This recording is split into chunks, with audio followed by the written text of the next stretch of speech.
What happens when a nation gets caught hiding a weapons shipment in plain sight and decides to fight back instead of backing down?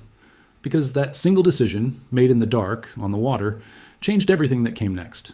Before we go further, hit that like button right now because this story only gets heavier from here and you don't want to miss where it goes. Subscribe if you want to understand what's really happening in the world instead of the version everyone else is telling you. And if this hits you the way it hit me, send it to one person who needs to see it too.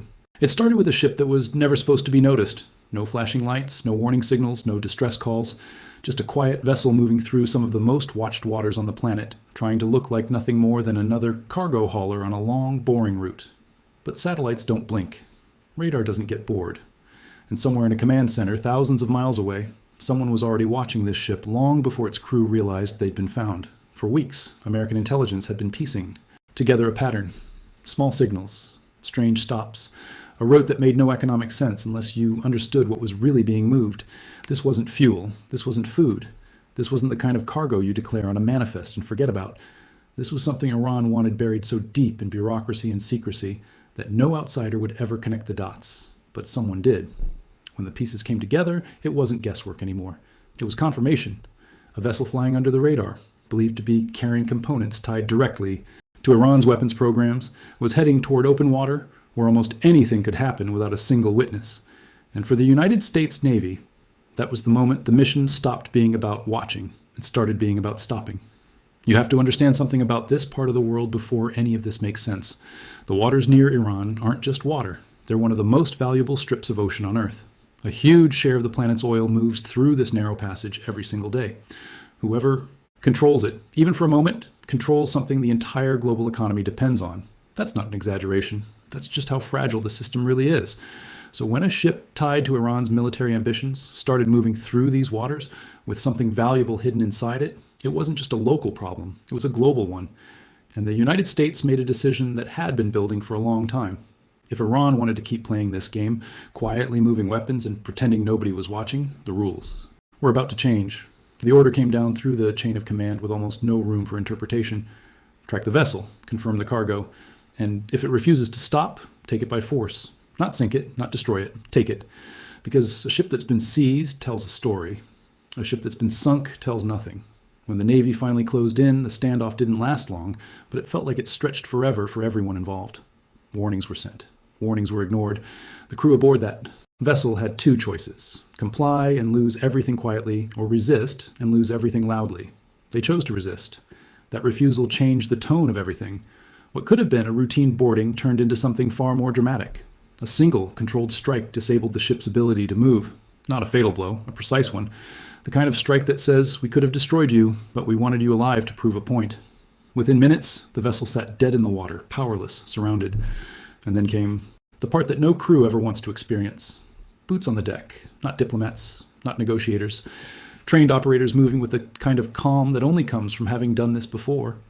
The ship that Iran had hoped would slip through unnoticed became, in less than an hour, a trophy sitting under an American flag. For the sailors on board, it must have felt like the floor disappearing beneath them. One moment they were following orders, moving cargo they probably weren't even allowed to ask questions about. The next moment, strangers in uniform were walking their decks, and their entire mission had collapsed into failure. Somewhere back in Tehran, officials were about to receive the kind of phone call no government wants to take. Because this wasn't just an embarrassment, it was proof. Proof that the secrecy hadn't worked. Proof that the cargo existed. Proof that the world's most powerful navy had been watching the entire time, waiting for the right moment to act. And that's exactly why what happened next mattered so much. Because Iran wasn't just going to accept this quietly. Word of the seizure spread fast, and Iran's response wasn't calm. It was furious. Officials called it an act of piracy. State media painted the boarding as an illegal, aggressive violation of sovereignty. There was outrage in every statement, every broadcast, every angry line delivered by spokespeople trying to control a narrative that was slipping away from them in real time. But underneath the anger was something else, something quieter and far more dangerous. Embarrassment. Because for a regime that spends so much energy projecting strength, having a weapons shipment intercepted in broad daylight with the whole world watching wasn't just a loss. It was humiliation on a stage they couldn't control. And humiliated governments don't always respond with logic.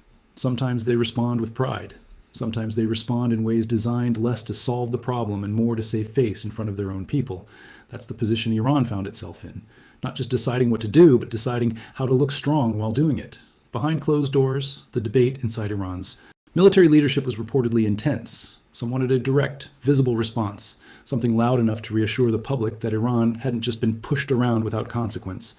Others knew that a direct strike against American forces risked opening a war Iran was in no position to win. This was the trap. Respond too weakly, and it looks like surrender. Respond too strongly, and it could spiral into something far bigger than anyone intended. While that argument played out in private, investigators on the other side were digging deeper into exactly what the ship had been carrying and how it had gotten so far without being stopped sooner. What they found only made the story more troubling. The vessel hadn't come straight from Iran.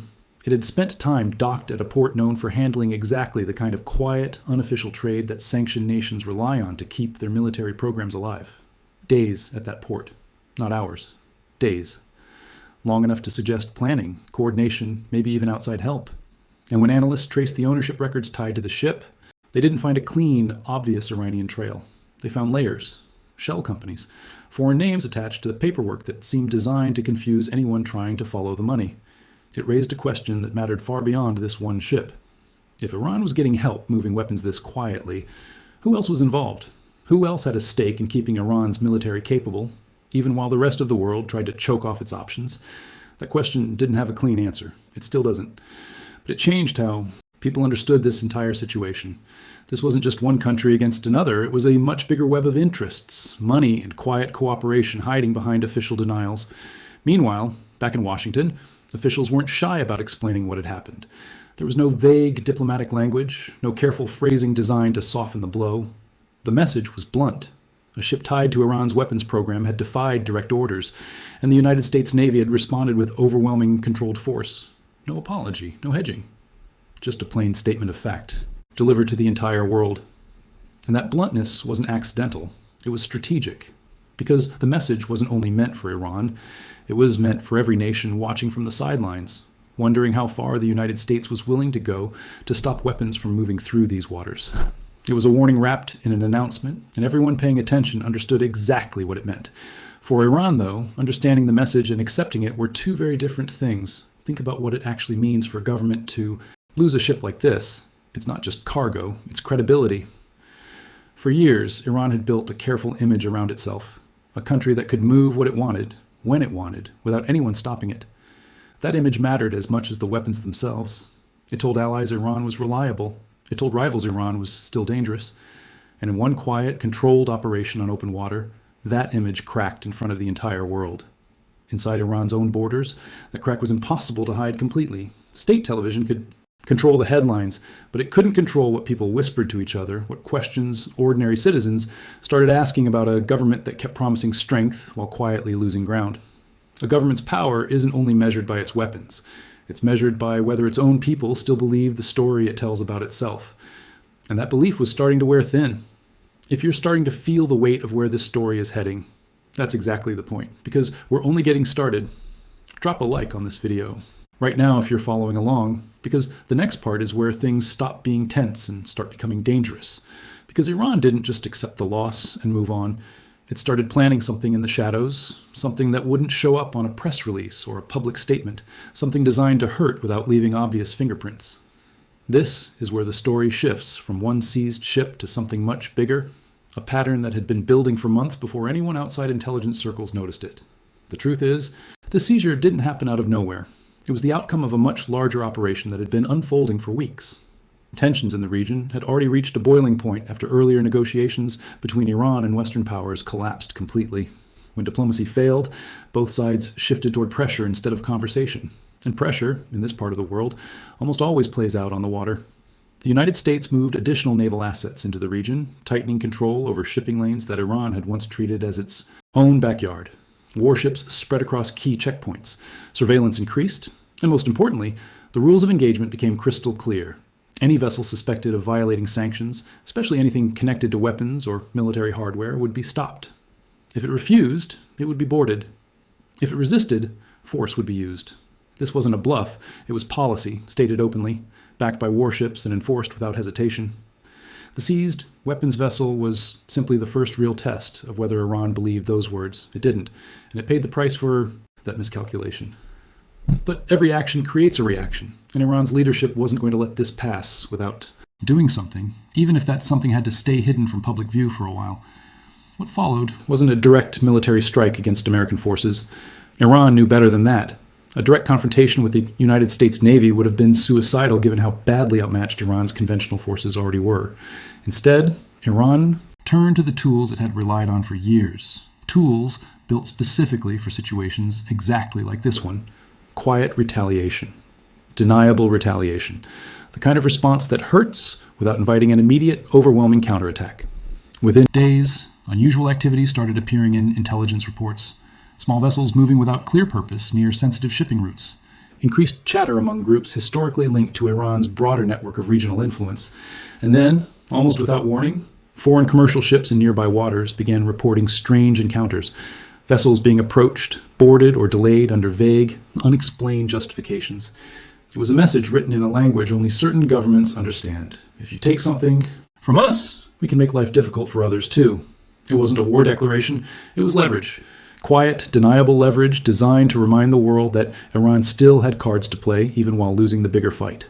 At the same time, something far more calculated was taking shape beneath the surface, literally. Reports began surfacing about unusual movement near critical infrastructure tied to shipping and energy in the region. Nothing confirmed publicly at first, just fragments, rumors, unconfirmed chatter among analysts who study this region for a living. But fragments have a way of becoming patterns when enough of them line up, and then it happened. Not a missile, not a bomb dropped from a jet, something quieter and in some ways more unsettling, because it proved Iran still had reach, even after losing a major weapons shipment and suffering serious damage to its conventional military capability. An explosion near a critical piece of shipping infrastructure sent shockwaves, not just physically, but politically. Nobody claimed responsibility immediately.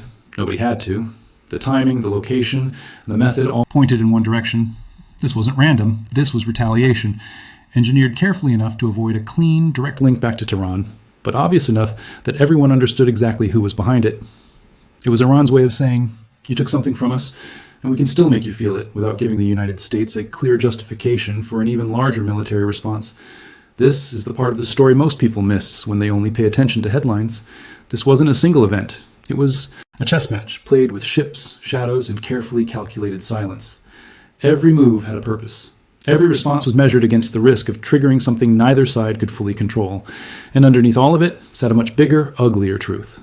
Regular people were the ones absorbing the consequences of decisions made in command centers and government offices thousands of miles away from their daily lives.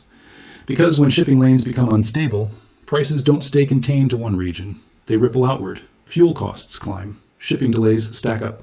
Products that rely on smooth, predictable trade routes suddenly become more expensive or harder to find. Somewhere far from this conflict, a family filling up their car noticed the number on the gas pump creeping higher, with no idea it was connected to a ship seized thousands of miles away and the shadow war that followed.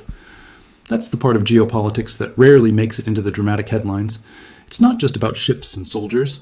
It's about the quiet, invisible ways these decisions reach into ordinary lives. There's something else worth understanding here, and something most people never think about when they watch a story like this unfold from a distance. A blockade, a seizure, a standoff at sea. These things sound abstract until you realize what they actually do to a country's ability to function. Ports stop moving goods. Imports slow down. Exports pile up with nowhere to go. Prices inside the country start climbing, sometimes quietly, sometimes overnight. And it's never the generals or the officials who feel that first. It's regular families, standing in lines, watching their savings buy less than they did the week before. That's the part of this conflict that rarely gets the same attention as the dramatic footage of ships and soldiers. Economic pressure doesn't explode on camera. It grinds slowly, day after day, until an entire population starts to feel the weight of decisions made far above their heads.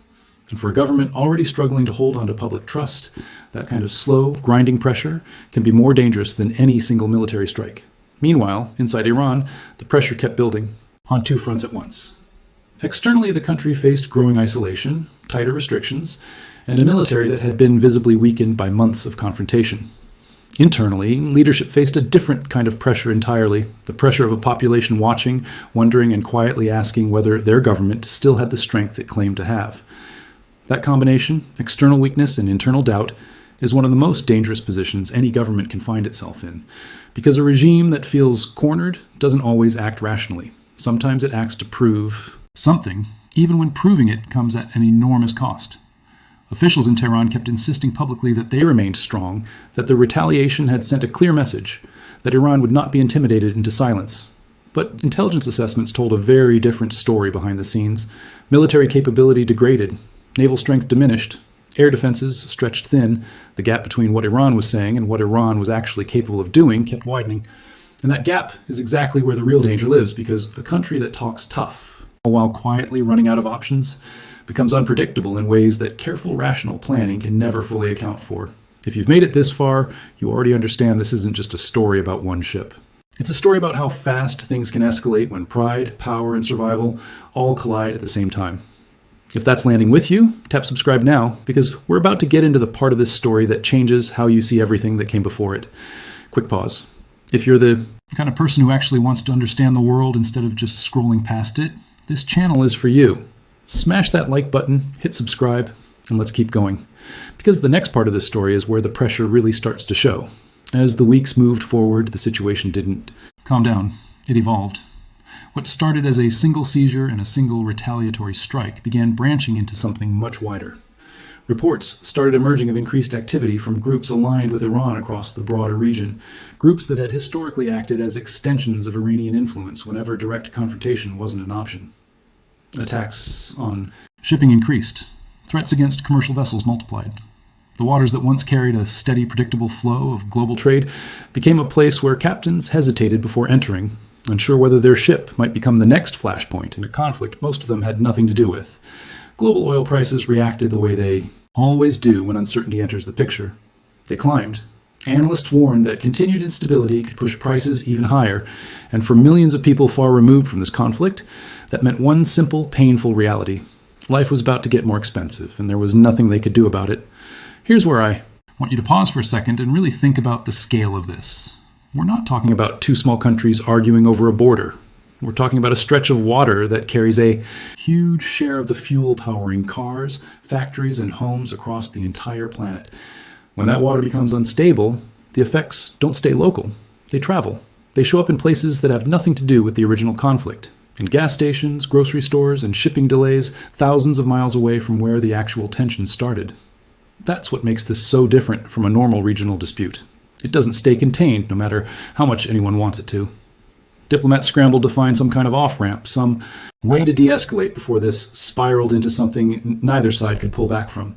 Meetings were held, statements were released, promises were made about returning to dialogue, about finding a peaceful resolution. But underneath the diplomatic language, both sides seemed locked into a standoff neither one wanted to be the first to walk away from. Iran's leadership, publicly at least, refused to show any sign of backing down. Officials continued insisting that Iran would not be pressured into negotiations that felt like surrender, and the United States, having already demonstrated its willingness to use force decisively, showed no interest in easing pressure without concrete concessions in return. Neither side blinked. And in situations like this, that stillness isn't peace. It's the quiet before something bigger. What makes this moment so important isn't just what already happened. It's what it reveals about how fragile global stability really is. One weapons shipment, one seizure, one retaliatory strike. And suddenly, prices are rising on the other side of the world. Diplomats are working overtime, and military planners are quietly preparing for scenarios they hope never happen. This is how modern conflicts unfold, not always with massive, obvious declarations of war, but with careful, calculated moves designed to apply pressure without crossing certain lines, until eventually someone miscalculates, and those lines get crossed anyway. And that's the uncomfortable truth sitting underneath this entire story. Nobody involved wants a full-scale war. Not the United States, still managing costs and commitments across the globe. Not Iran, already weakened, and struggling to maintain the appearance of strength. But wanting to avoid something and successfully avoiding it are two very different things, especially when both sides keep testing exactly how far they can push before the other side finally reacts with overwhelming force. Right now, the situation sits in a fragile, uneasy pause. Strikes have slowed. Public statements have shifted slightly toward cautious language instead of open threats. But nobody watching this closely believes it's over. Too much has happened. Too much pride is on the line. Too many questions remain unanswered about who else was involved in moving that original weapons shipment, and what other quiet operations might already be in motion, waiting for the right moment to surface. Because that's the pattern history keeps teaching us, over and over again. The moments that look calm on the surface are often the moments where the most dangerous decisions are being made behind closed doors. Before we get to how this ends, or at least where things stand right now, I want you to think about something. A single ship, moving quietly through the water, carrying something it was never supposed to carry, changed the direction of an entire region. It pulled in militaries, economies, diplomats, and ordinary families, paying more at the pump without ever understanding why. That's the real power of moments like this. They rarely stay small. They ripple outward until almost everyone feels them, even people who never asked to be part of the story. So where does this leave us right now? Iran remains publicly defiant, insisting it hasn't been broken, insisting it still holds power over how and when this standoff eventually ends. But behind that defiance sits a military that's been visibly weakened, an economy under enormous strain, and a government trying desperately to convince its own people that the story it's telling is still true. The United States, meanwhile, continues to project strength through action rather than words, having already shown exactly how far it's willing to go to stop weapons from moving unchecked through some of the most important waters on Earth. But even overwhelming military power doesn't guarantee a clean, simple ending. It only guarantees the next move belongs to whoever decides to make it first. And that's exactly why this story isn't finished, not even close. Somewhere right now, decisions are being made that most of us will never hear about until they've already happened. Ships are moving. Messages are being sent through channels the public never sees, and leaders on both sides are calculating exactly how much further they're willing to go before pulling back. If there's one thing this entire situation proves, it's that power in today's world isn't always loud. Sometimes it's a single strike in the dark. Sometimes it's a quiet explosion nobody claims responsibility for. Sometimes it's a ship sitting dead in the water, surrounded, its cargo exposed for the entire world to see. And sometimes, the most important battles aren't fought with the biggest weapons at all. They're fought with patience, timing, and the willingness to strike back quietly when the world isn't watching closely enough to notice. That's the story of this standoff. Not a single dramatic battle, but a long, tense chain of decisions, each one raising the stakes just a little higher than the last.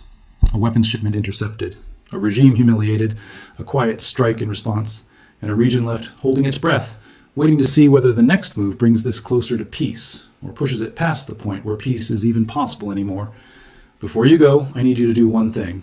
If this story kept you watching until now, hit subscribe, because we're going to keep following exactly where this goes next. Every strike, every statement, every quiet move nobody else is covering the way we are. And drop a comment below telling me what you think happens next, because I read every single one, and I want to know if you saw this escalation coming. Because here's the truth, nobody wants to say out loud. This isn't over, it's paused. And in a story like this, a pause is never really peace. It's just the moment before the next decision gets made, somewhere far from the cameras, far from the headlines, in rooms where a handful of people quietly decide what happens to millions. Think back to how this all began.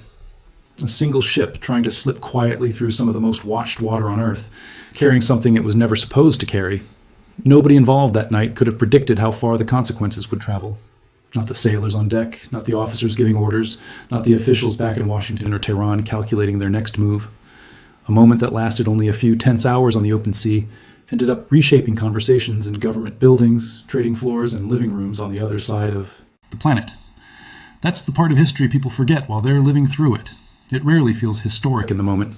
It feels like just another headline, another update, another 5 minutes of news before life moves on. But some moments carry weight far beyond what they look like on the surface. This was one of them. A seized ship, a quiet strike in response. A region left standing on the edge, unsure whether the next move brings calm or chaos. And maybe that's the real lesson buried inside all of this. Power isn't only measured in missiles, warships, or the size of an army. It's measured in patience, in timing, in the willingness to wait for exactly the right moment to make a move nobody sees coming until it's already happened. Iran learned that lesson the hard way when its ship was seized in broad daylight. And the world may still be learning what Iran's quiet answer to that humiliation is going to cost everyone watching from the sidelines. One ship started this. What happens next depends entirely on who blinks first, and right now, neither side looks ready to.